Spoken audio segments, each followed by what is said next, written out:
right, time once again for another episode of the Throwing Bagels Podcast. Kevin Mooney here with you alongside Chris Douglas. Hey, Chris. Hey, Kevin, how are you? I am great. Yourself? Good. Welcome back from Arizona. Yeah, it's the weather's a little different, Just a little. just a little bit. Hey, Jason Hamo with us as well. Hi, Jason. Hello, how are you? Hello. I am great. Yourself? Happy Hanukkah. Oh, thank you very much. We are joined by another special guest in a line of special guests we've had on the Throwing Bagels podcast, but she's a 2009 graduate of SUNY Oswego, is executive director. I know if you're an alumni and you're listening, and you've gotten emails from alumni, you've probably seen her name quite a few times in those emails, but she's the executive director of the Oswego Alumni Association, also director of alumni engagement at SUNY Oswego. It's Laura Kelly. Laura, thank you so much for joining us. Thank you for having me. Good to see all of you virtually. The feeling is mutual. On our last podcast, Laura, we spoke with Dana Murphy about joining forces with fellow Oswego alum Susan Larkin, who's the COO at Odyssey, to co-host an event for New York City alumni that also featured Oswego's new president, Dr. Peter Mosu. You coordinated that event and were there in attendance. How did the event go? Yeah, it was great. It was great to be back in person with alumni, which we've done in-person events on campus since the COVID pandemic, but we haven't done a ton regionally since the pandemic. And we obviously we used to do regular regional events pre-COVID.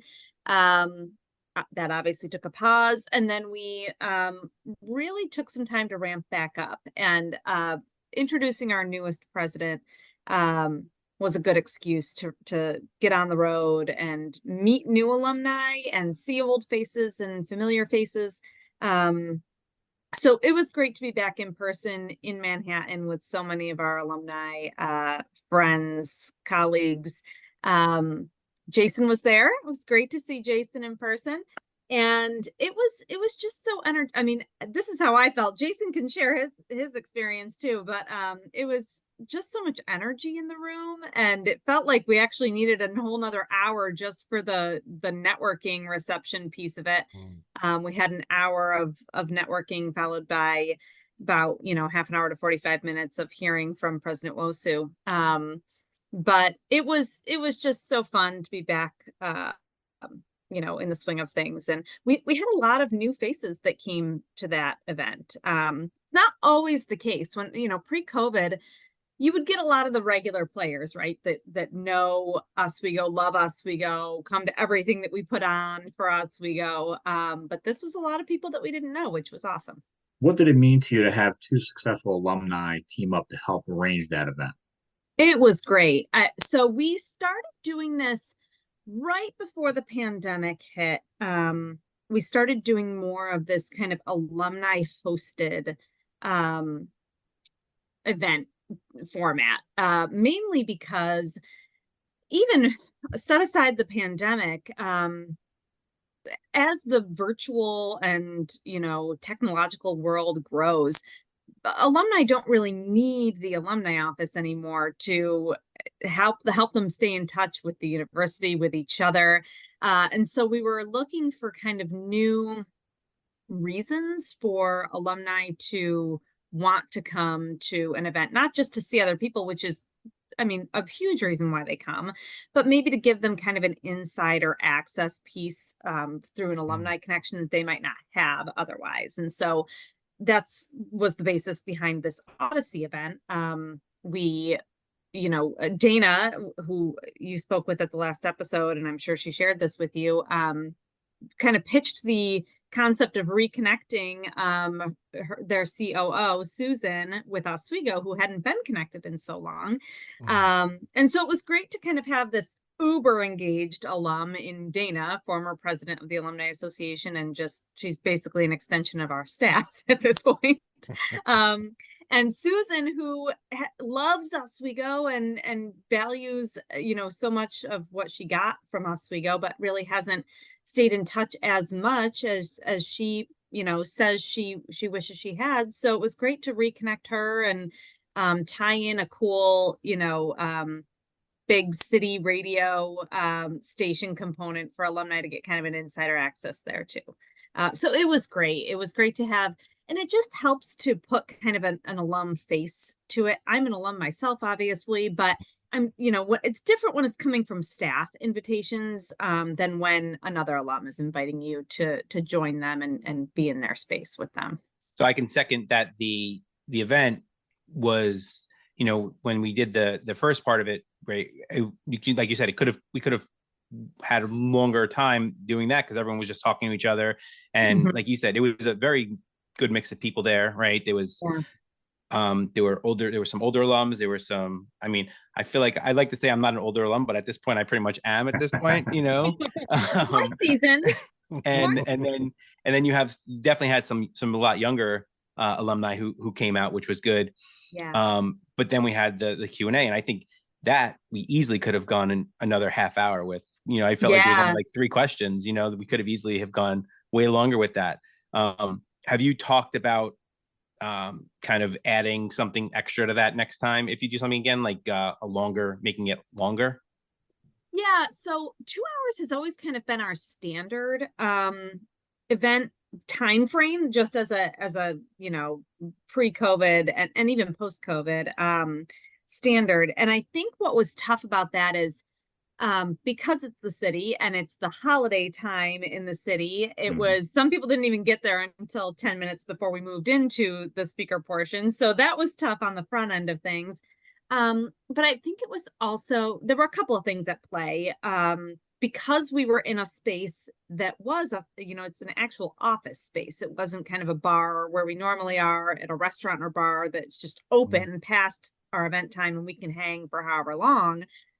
We would have a lot more flexibility in other venues to do that. And we would typically, assuming all the speakers who were involved had the time, we would generally just kind of continue that a little bit longer. But we had a more finite time, which, we knew that signing on and we were fine with that. But I think people maybe had more questions too, in general this time, because it's a new president and because of the topic.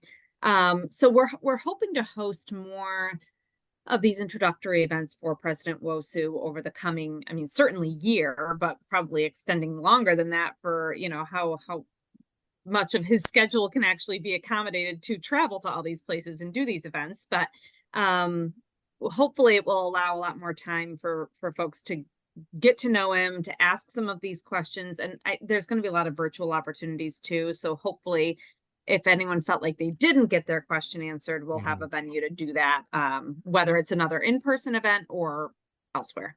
So Dana and I had joked during our last podcast, that her and I could have asked a bunch of different questions, and we never got a chance to ask any questions because it was like so quick. But one of the questions that we had kind of spoken about was Dr. Wosu's plan, the 40/40 Vision 40/40, right? We spoke to Dr. Knapp about it probably like a couple months ago at this point. It was right after the comm dinner we had her on, and we kind of mentioned this to her also, and she told us about it a little bit. But, his goal is obviously to double the amount of graduates by 2040. And doubling the graduates, of course, means the alumni, right? So what will your office need to do effectively to accommodate, that large increasing number of alumni? Yeah, it's a good question. I think what's really unique about Vision 40/40 is it's the population of alumni is going to look very different than our current population of alumni.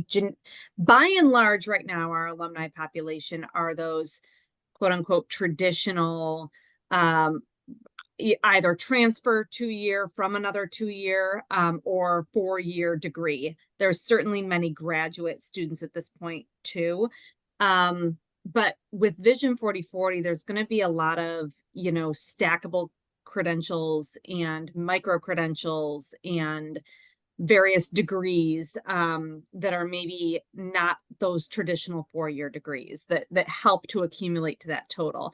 And so what a big component of our work will transition to we've already been doing this over the years, but it's going to become really important to segment our communication and our engagement strategies with our alumni of ways, we can't rely on the sunset talk as much as we have over the past however many years, because if someone's an online student, they've literally never set foot on campus. They have not seen that great Oswego sunset. That's not going to hook them for anything. So it's going to be trying to really differentiate how we categorize who are true alumni versus maybe someone who's earned a degree and goes towards that Vision 4040, but is it categorized all the same, or are we differentiating them into different pockets of our alumni population and then communicating with them in the way that makes sense to who they actually are in relation to the university?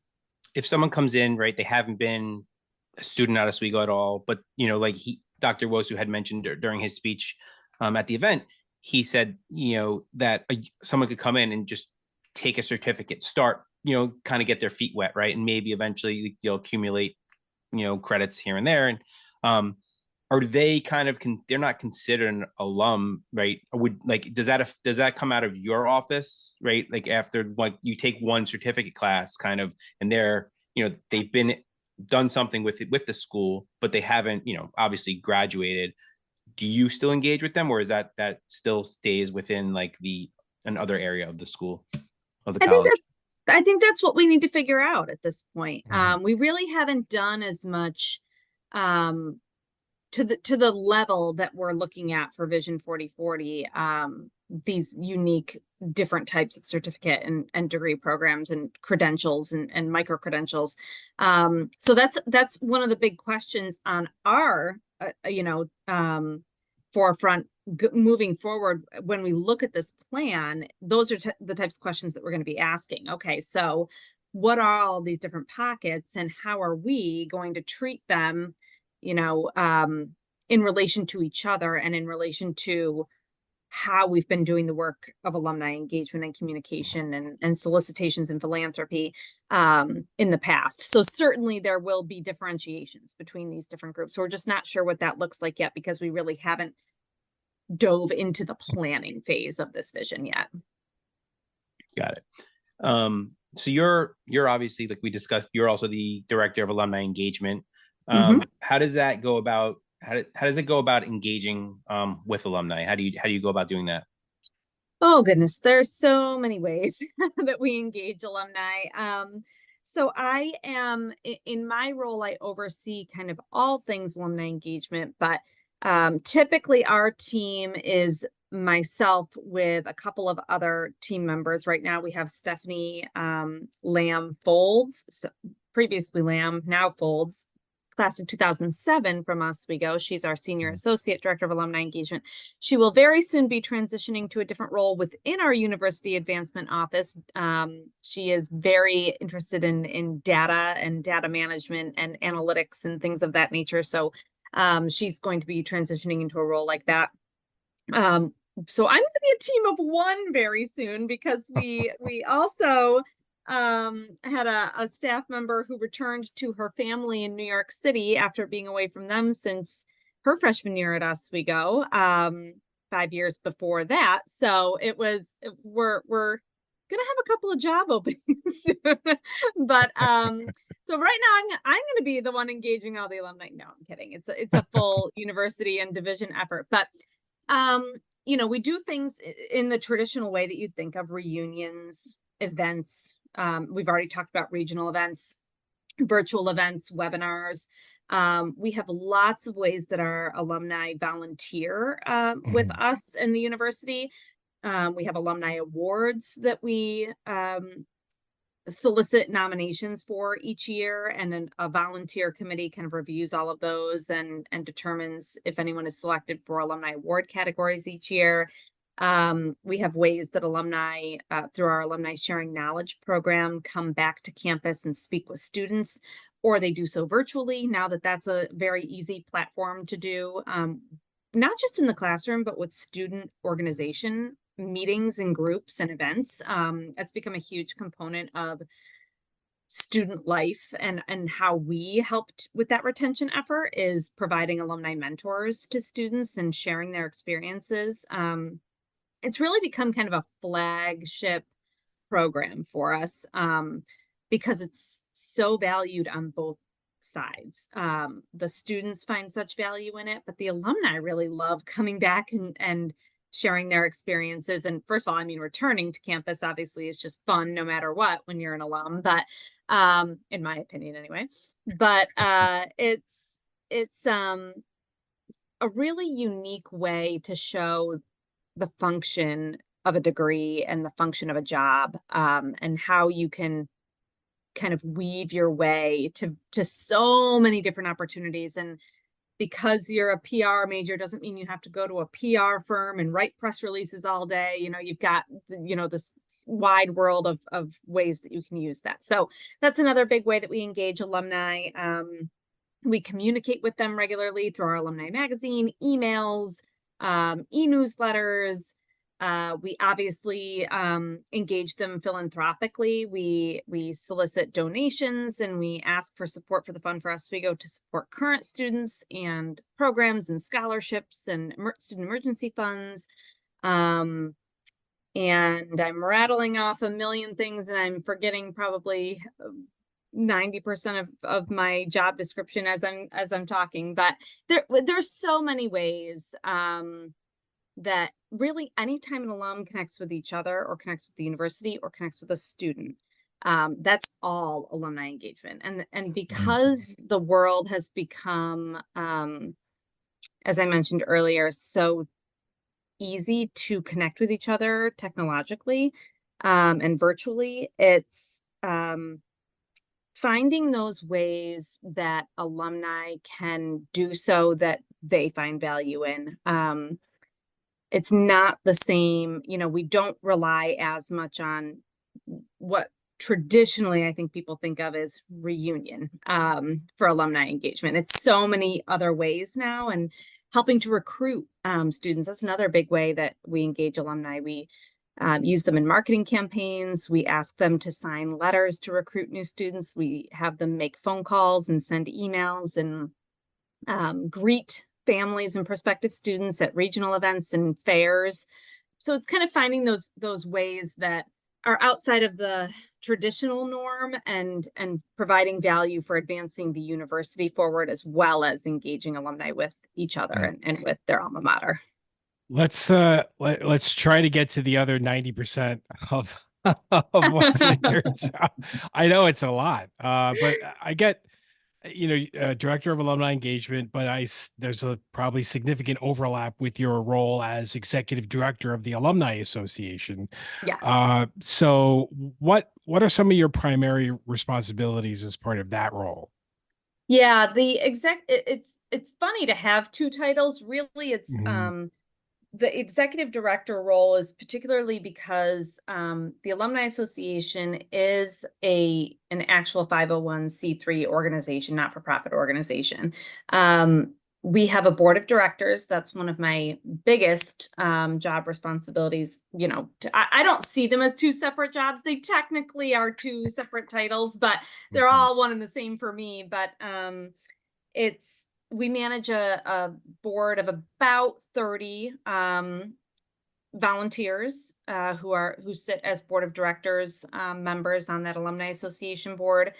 I love them to death. That is the most fun board you could ever work with. And we really have a great representation on that board, which we are very deliberate about. We try to make sure we are representing as best we can the vast 93,000 plus alumni community within this board of directors in terms of class year, geographic location, occupation, gender, ethnicity, you name it. We try to make sure that we're being comprehensive of that overall alumni family. So managing them is a huge component of my role.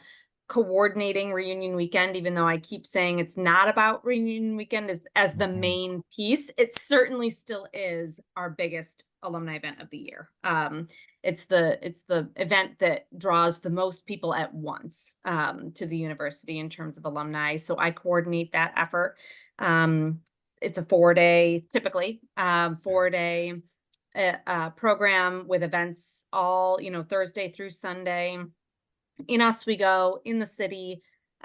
We do a big component of that as reunion weekend, but also in general throughout the year too, which is another part of my role, is managing mini reunions or affinity group reunions, kind of interchangeable terms there, but reunions that bring together, like you all were at a communication studies alumni reunion, that would be an affinity reunion. Something that brings people together based on a shared, whether it's a major or a student organization or an athletic team or a Greek org, something that's apart from a class year, essentially. So while we do celebrate class year reunions at reunion weekend, we have many groups that do an affinity group reunion tied to that as well. So that's, like I said, it's not the main form that people kind of rely on alumni relations offices anymore to engage them, but it certainly still is our biggest program. So that's a huge piece of my job. And I mean, managing the alumni awards process throughout the year too is a big component. While it's the nomination and selection period is more finite, working with those alumni honorees and then recognizing them, which typically does happen in conjunction with reunion weekend, but we have a couple of other times where we present those awards. And again, this is a good example. We presented one at the Communication Studies Alumni Dinner this year, simply because our recipient, Justin Dobrow, was a COM alum. He's also a Gold alum, which stands for Graduates of the Last Decade. And that population, apart from if they're part of an affinity group that is reuniting during reunion weekend, we don't see as large of a turnout for Gold at reunion weekend as we do at other events. So we often, if we've got a Gold alum, we often will tie it to a different event that we think their cohort of alumni might attend rather than reunion weekend. So those are a lot of the big components, of the big rocks, I'll call them. And then managing obviously all of the other components throughout the year. We have traditions on campus in terms of Founders Weekend and torchlight ceremonies. We do a torchlight ceremony at the beginning of each fall semester to welcome our newest students, so incoming students, into the Laker community. And then we do one kind of as a bookend experience on the night before commencement for May, graduates in the spring. And so those are huge traditions that have really gained a lot of popularity with the students. I mean, students and families really look forward to them. They remember and they keep, even though they're not supposed to, they keep their candles from the welcoming torchlight. We tell them they shouldn't, and then we just turn and look away if they walk out of there with it. But they do. And it's honestly, I love it. I love that they keep their candle and then they bring it to their senior torchlight ceremony. It's just really special in my mind. But don't have candles in the residence halls. That's my big no-no. Big no-no. So those are other big components. In your experience, when you work with some colleagues throughout the SUNY system or perhaps with other colleges, how common is it that that alumni of the college are leading the alumni association? You mean in staff roles? In staff roles, like the director of the alumni association for whatever college, how likely is it that would be headed up by an alumni of that school? Sure. Actually, it's semi-common.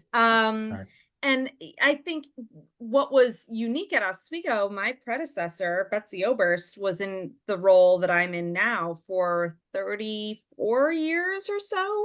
Mhm. And she was not an alum of SUNY Oswego. Her husband was, but we actually, at our board of directors meeting the year she retired, we did a resolution at the board of directors to make her an honorary alumna. But she, that was kind of unique that we had such a Mhm. long tenured executive director where it wasn't that person's alma mater. So it actually is more common than you would think. And we, I'll just give a shout out since you mentioned it to we call ourselves the Five Musketeers. Some SUNY schools that are, peer SUNY schools amongst the Mhm. 64 SUNY system universities and colleges and community colleges. We kind of bounce ideas off of each other regularly, and it's the great part, I will say, about our work that's pretty unique. There's not many other fields that it seems like this is the case where you're really not competing with each other. You can share ideas all you want because your alumni are your alumni. I mean, if they went to your school, they're yours. So it's not kind of like the admissions process or other things where you're competing for the same audience. We are all part of a professional organization, CASE, Council for Advancement Services in Education. And we joke that it stands for copy and steal everything, because that's essentially what we do. If someone has a good idea, it's like, oh, that'll work for us. I'll just replicate that at Oswego or, Rockport or wherever. So I'll just give a shout out to my SUNY colleagues since you mentioned them. Who are the Okay. Five Musketeers then? Oh gosh, you're putting me on the spot to remember. Okay. Brockport, Geneseo, Potsdam, Cortland, and Oswego. I did it. So you all specifically meet up with each other? Like, you all have like a convention, not a convention, but like, do you all like specifically meet up in certain places, have like, meetings and things like that to discuss this type of stuff? Yes, there's a SUNY kind of professional organization. And this I'm probably not going to remember the acronym for SUNY Quad, CUAD. I'm not going to be able to remember the actual acronym. I'm sorry, Tim Neckritz, who's probably listening to this. But we have representatives from each SUNY system college who help to facilitate meetings of various parts of each university. So there's like a communication and marketing segment, there's a development segment, there's an alumni engagement segment. And so all of us kind of grow good relationships with each other within the SUNY system. And then there are conferences annually to pull everyone together for various breakout sessions and discussions. Yeah. You touched on this earlier, the importance of alumni giving back and so on. Can you tell us how important it actually is? And also, where can alumni go? How can they contribute? And how many different ways they can contribute and so on? Yeah, it's extremely important. So many of our students are students of need, financial need. And, even though we are a state university, there's a very small percentage that the state truly does, support. And the rest of it comes from, there's a lot of Pell recipients and other, support, governmental and federal support that students can apply for in financial aid. But scholarship support is huge. It makes such a difference for students being able to attend, at all, but even stay in school. They'll complete a year, and then sometimes it really is only like $1,000 that's making the difference for them to actually be able to re-register for the next year. But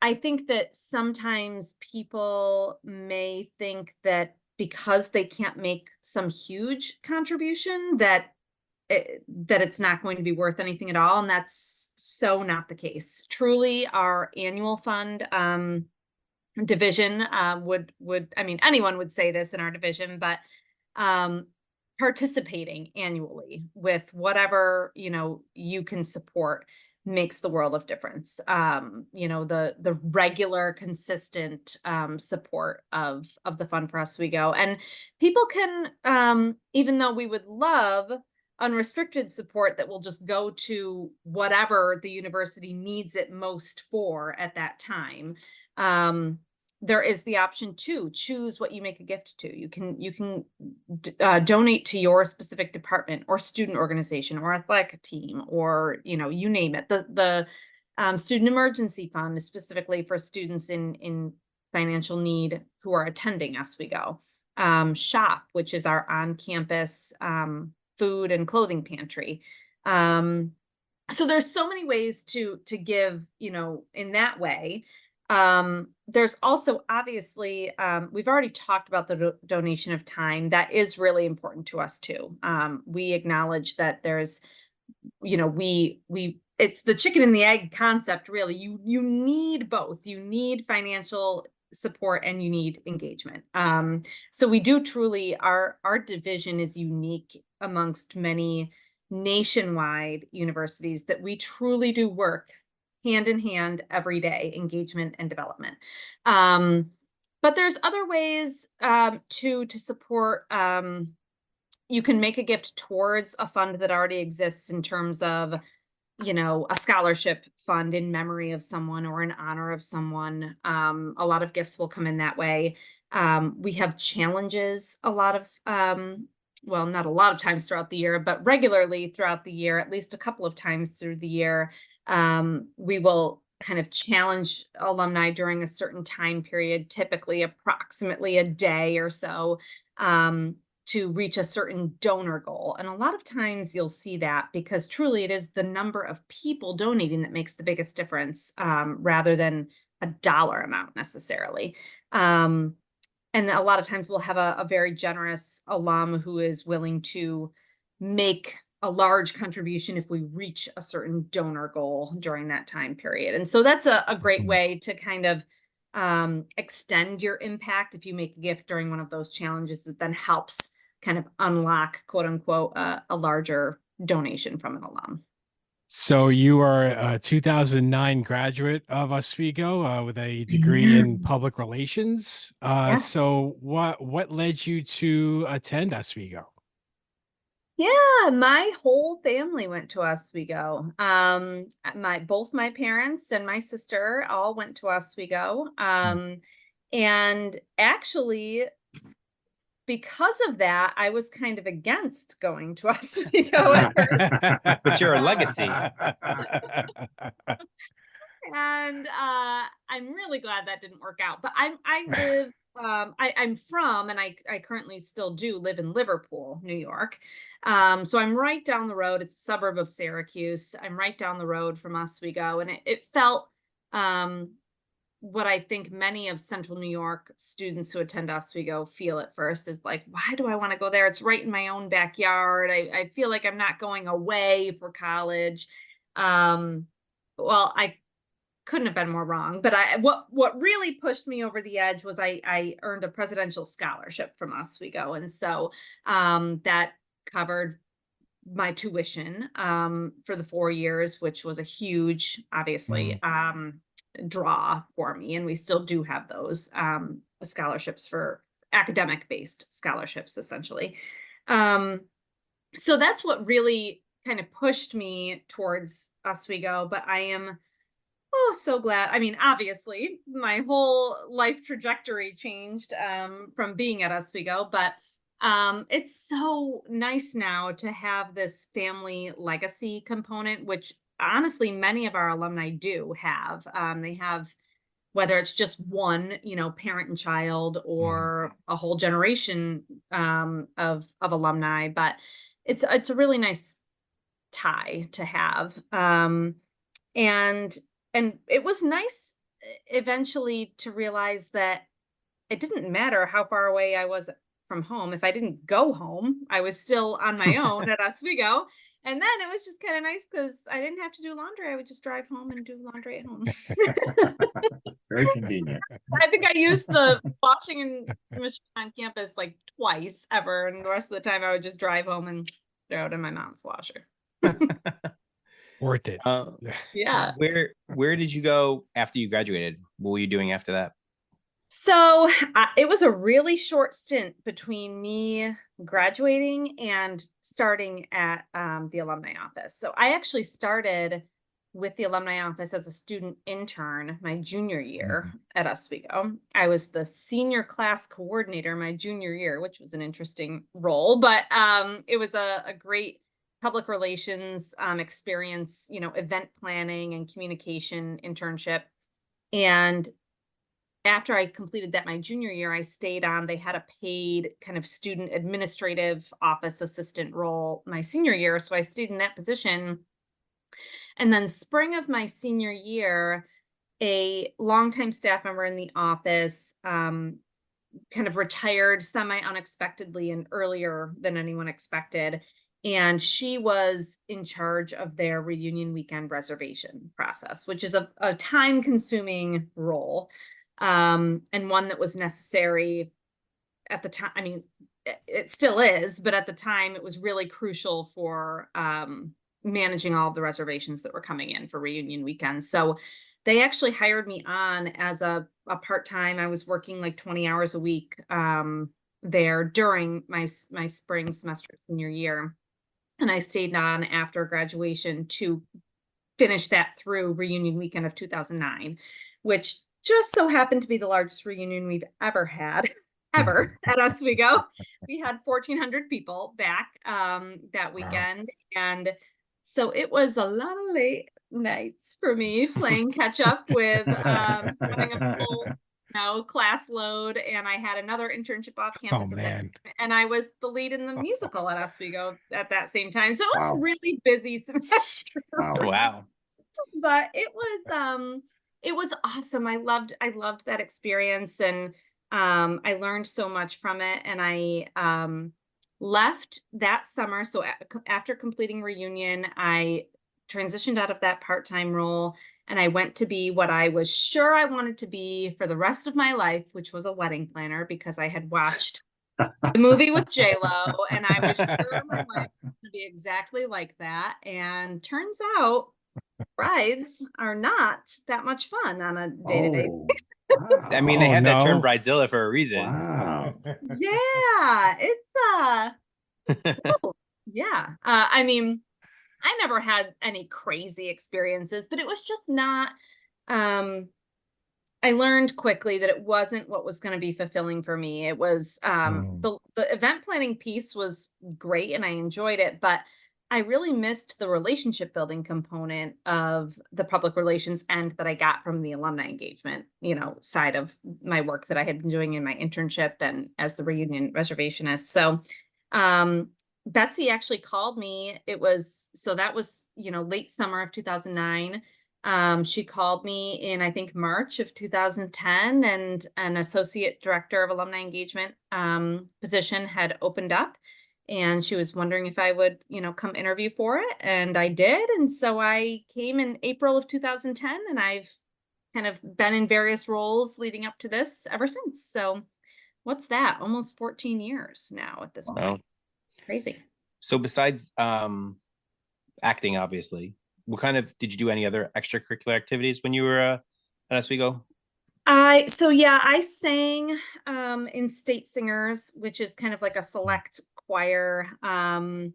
I did, shows in theater. It was not my major, obviously, but I really enjoyed that as a hobby. So I did that. I was in PRSSA, which is the student PR organization. And I was the president of FANS, which stands for Future Alumni Network, which we still have today. It's a different format than it was at that point, but it's a student organization that's kind of overseen by the alumni office that helps spread the word to current students about what opportunities there are for alumni and alumni student connections and philanthropy, kind of planting that seed while they were still on campus so that they hopefully remained engaged kind of seamlessly once they transitioned to become alumni. So I think those were my main involvements as a student. Yeah.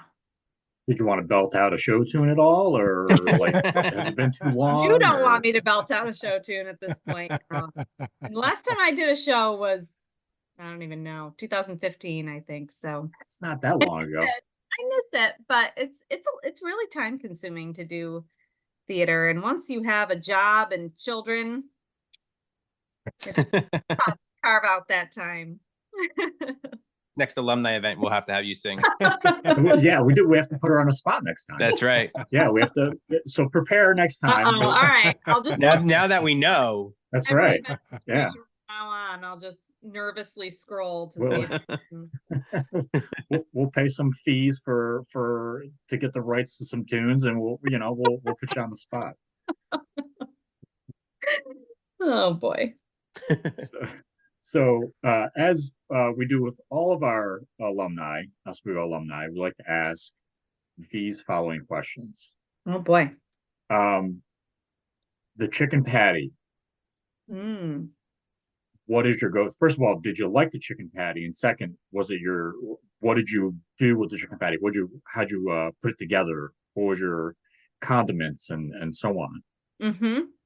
I did like the chicken patty. I will say I'm not part of like the obsession group with the chicken patty. I liked it, thought it was good. I really do think, seriously, our auxiliary services team on campus does a phenomenal job with the food on campus. I really feel like it's pretty outstanding. But I was plain. I was really boring and plain. It was just a bun and ketchup. No cheese, no lettuce, no tomato. No, wow. Definitely no tomato. I mean, I do like tomato, but I wouldn't have put that on there. Maybe some cheese once in a while, but mostly just ketchup. I know I'm boring. The cheese is only when you get adventurous. Yeah, I mean that's a wild night.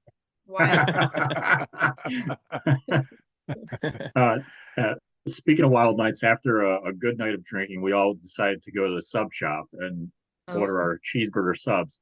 Do you have a favorite sub from the sub shop, or do you have a fun order that you do from Rudy's?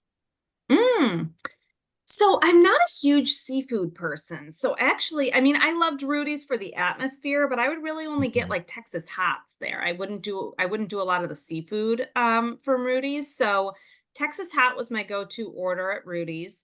And I'm a buffalo and blue girl at the sub shop. So the buffalo chicken finger sub is essentially what it is. The works, no tomato. Nice. There's that tomato again coming up. I know.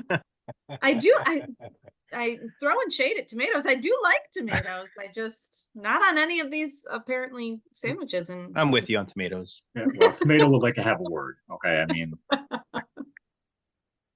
I love a good BLT. Okay, there you go.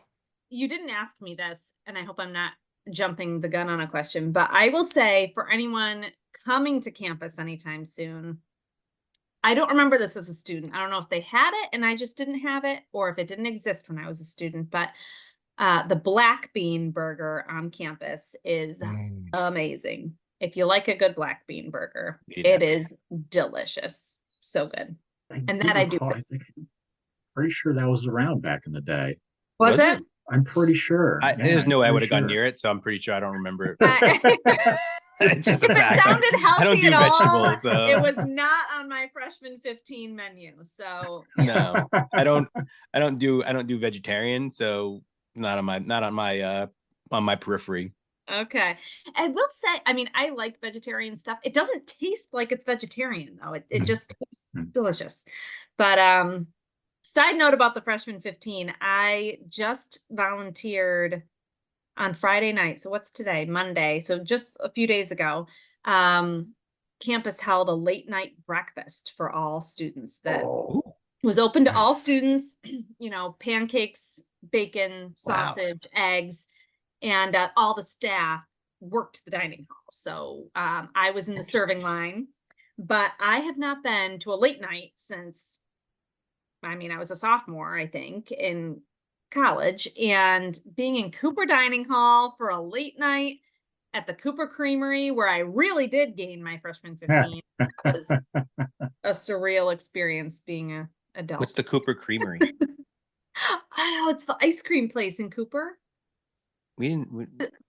Oh, I don't think You all I don't know missed if that was out. I, Yeah. No, we did. just had like Missed out. the freezer that you opened up and you grabbed some ice cream out of, and that was it. oh, like you no. grabbed some This ice cream is like- sandwich or it's got something an else. entrance and an exit and everything. There's like Oh, we didn't have that. oh, we Oh, definitely yeah. didn't have that. I No. would have There's remembered like- that. I would say there's probably 10 flavors of like hard scoop Perry's Oh wow! ice cream, Oh, and they've man. got, they can make I'm going back to flurries, college. They can make Seriously. sundaes, they can make floats, they can make Wow.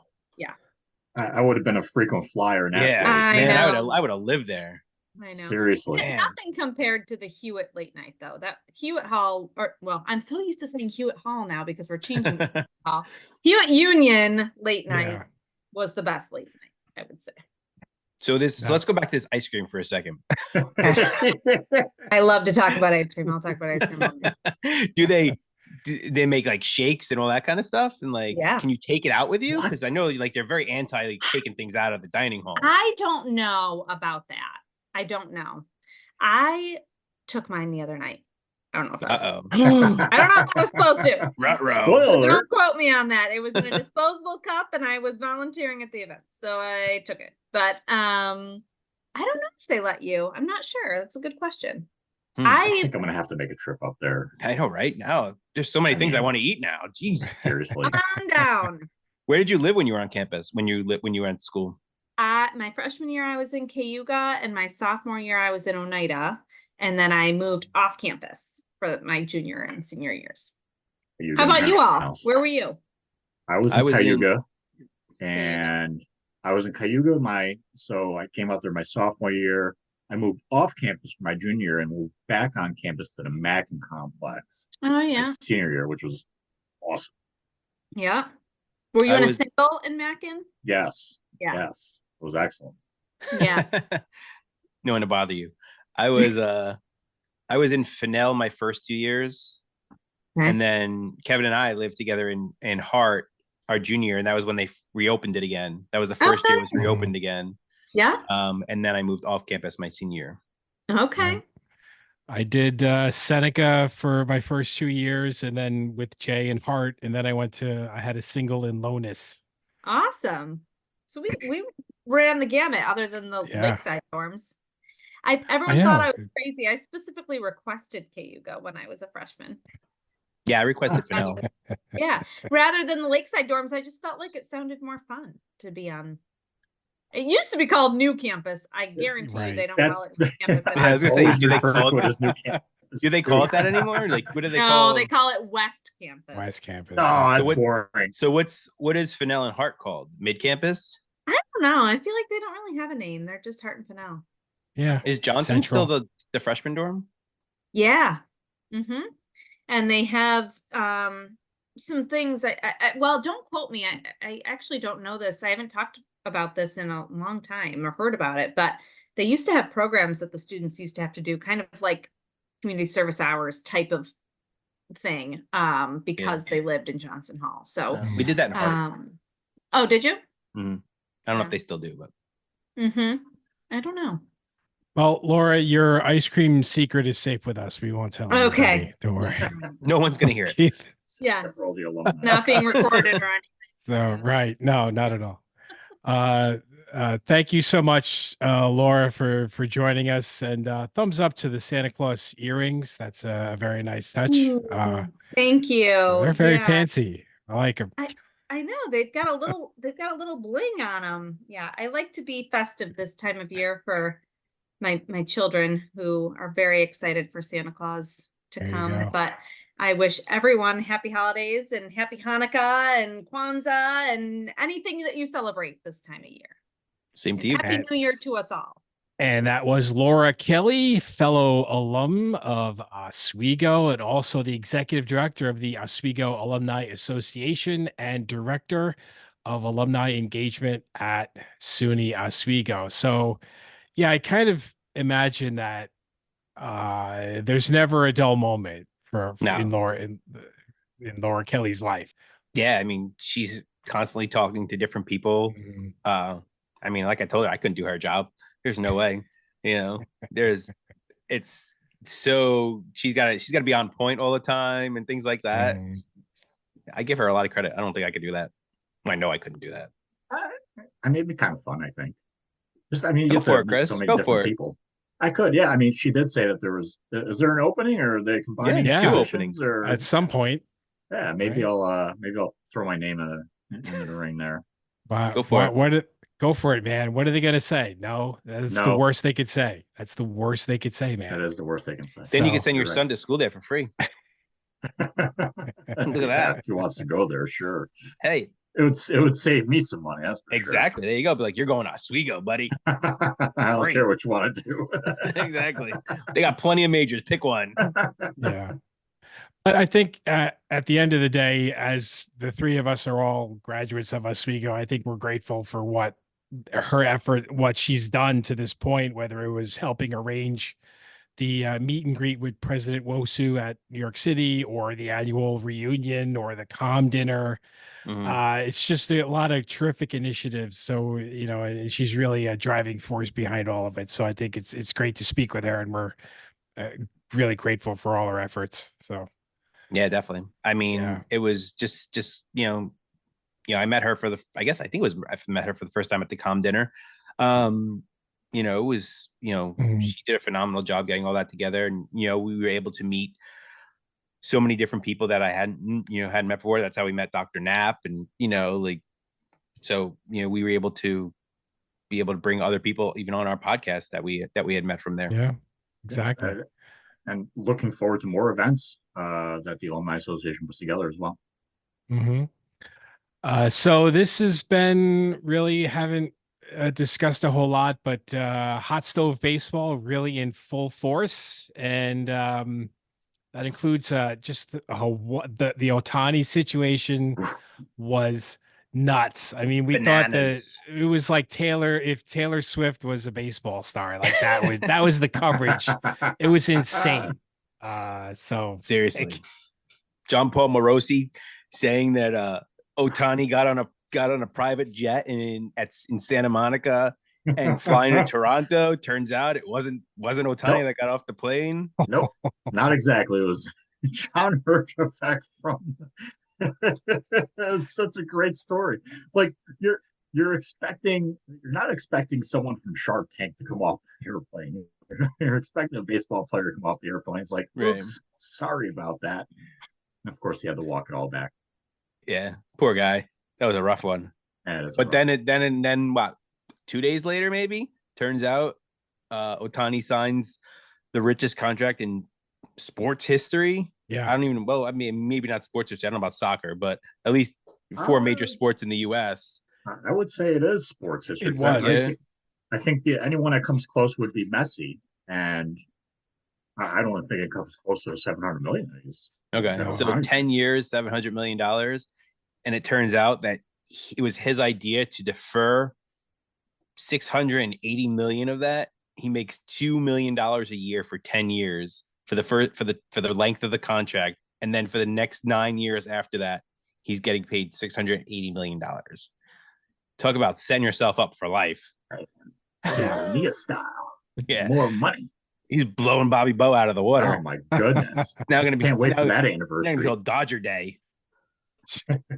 So the Dodgers will pay Otani probably more money to just be retired than probably half the payrolls in Major League Baseball. His contract is already more than like some payrolls. Yeah. Already, Yeah. like the Arizona Coyotes aren't even worth as much as his contract. I don't think. Yeah. The whole franchise is not worth that much money. Is it worth it? No, like that's the question. It's not. I don't know. Is it worth it? Here's the thing, right? he's not pitching until 2025. So he's missing all of this year for pitching at least. He'll be a DH. So now you're paying. So I mean, you're making, technically it's a bargain. You're paying him $2 million to be a batter, to be strictly a DH, right? And then he's gonna make $2 million a year to be a pitcher and a DH for the next 9 years after that. But hypothetically speaking, right, he blows his elbow out again, or he just decides, you know what, I don't want to pitch anymore, or I don't want to hit anymore. I don't want to be a pitcher. So now you're paying this guy just to be one of those positions. And it's kind of like, remember back in March when we spoke to Ray Martell, Yep. and he was talking about, I don't want him, like, for that somewhat of a reason, And I don't think anybody thought no one thought this contract was going to go that high. Like that's No. insane. I don't even think Steve Cohen was going to go that high. No, he definitely wasn't. There's no way. I mean, Yeah. what are the Mets signing? Like some freaking Noel, is that his name? Well, now they better get Yamamoto. That's all I gotta say. Better get Yamamoto. Yeah. that's gonna be a Why? tough one, too. So the Yankees pulled off the deal to trade for Juan Soto. The Dodgers have signed Ohtani. What's the impetus for Yamamoto to sign with the Mets, given all that's happened? I don't see any. Originally, the one thing I was going to say that he would sign, he had a good reason to sign with the Mets, which now goes to the Dodgers as well, is that he wanted to play. He had said that he would like to play with another Japanese player. Mhm. So now, who do you play with? Ohtani, where you also have Freeman and Mookie Betts on your team, and other phenomenal players, or the Mets and play with Senga, and then you have some good players. You have Alonso, who knows if he's going to be around much longer. You have Lindor, but it's not even remotely the same. I mean, I'm hoping that Steve Cohen just blows him out of the water and he just decides to take the money, because the Mets need him. The Mets need him more than any of those other teams do. Well, in my opinion, he's either going to go to a major league team in the Dodgers, or he's going to go to a minor league team in the Mets. That's the way. Or he goes to the Yankees. I don't know. Maybe. There was also a rumor that the Yankees, when they were supposed to meet him today in California, and they were supposedly bringing Tanaka and Matsui with them, but I heard that was actually not true. I read, so I don't know. Who knows? Maybe it is. Maybe it did happen, but from what I read, it wasn't actually true that they weren't going. But who knows? Well, we don't know what's true anymore. We thought that he was on a plane. Exactly. Toronto, so right. You never know. Anything's possible. Who knows? What a mess. So yes, Jason mentioned Ray Martell. He's the executive director of Mets baseball on WCBS. He was on our podcast in the very early stages, I believe. I don't know what the episode number was, but please check out our website, throwingbagels.com. It is on there. In case you're new to the podcast, welcome. Thank you for being with us. We got almost a year, guys. We got almost a year's worth of podcasts to look back on, and it's been a great ride. 2023 has been you're really one for the books, I would say, as Howie Rose would say. Put that in the books. Episode 11. Episode 11. Thank you, Jason. Appreciate research staff got on that. Yes. Really quick. Crack research right there, baby. Good job, Jason. You get a raise. Yes. What's a raise from zero? 0.1. Zero. That's right. Yes. 0 times 5% is still 0. So yes. I'm on fire. All right. Well, I think that'll do it for this edition of the Throwing Bagels podcast. Our next blog, I think I'm on deck for that. That's coming out this following Monday, so stay tuned for that. And if you catch us on Spotify, leave a comment. Let us know what you thought of this episode and any of our other episodes in the past. You can check that out through Spotify. And you can really get us wherever you get your podcasts, including Amperwave, right, from Odyssey. So we are listed on there as well if you do get your podcast from Amperwave. So please dig in. You can find us online at throwingbagels.com. You can email us throwingbagelspodcast@gmail.com. And we will see you again in a couple of weeks we will hit the airwaves after Christmas Day. So Merry Christmas to you that celebrate. Happy Hanukkah to those who celebrate, and happy Kwanzaa as well to those who celebrate that. And we will see you after Christmas for the And happy final Festivus. Happy Festivus for the rest of us. And we'll see you again on the last week of 2023. If you can believe that. It's great. See ya. So long.